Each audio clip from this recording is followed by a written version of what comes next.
bạn mình xui phong bay bao nó cái ngày ở khơi bom phun trà này cột trong xu và trong đằng lòng pi ở tầm hômในcao hay cắt ở khung mặt màกะแหละนั่นคือประมาณหุ่นประมาณตักอย่างนั้นนะบ่าខ្ញុំនឹងចែកម្លែងទៅដល់បងប្អូនគ្នាប៉ុន្តែសូមប្រាប់បន្តិចថាខ្ញុំមិនមែនខ្ញុំធ្វើវីដេអូនេះមិនមែនអ៊ូទេគ្រាន់តែថាខ្ញុំធ្វើវីដេអូនេះសម្រាប់ចែករំលែកទៅដល់បងប្អូនដៃថ្មីដែលគាត់អត់បានទឹមបាក់ថ្មីឬក៏អីចឹងទៅហើយ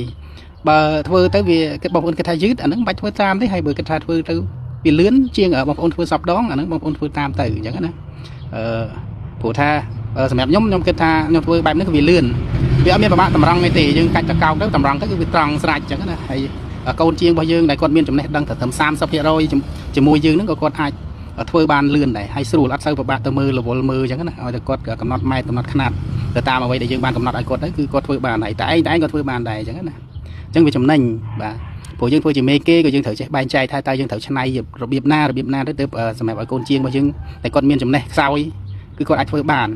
សម្រាប់មេដែលចេះ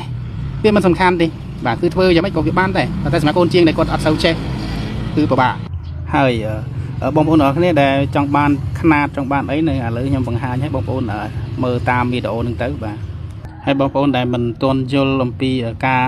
វាស់ຂະຫນាត់ដែលខ្ញុំបានបង្ហាញនេះទេអាចខមមិនសួរខាងក្រោមវីដេអូនេះបន្តទៀតបានអរគុណបងប្អូនអរគ្នា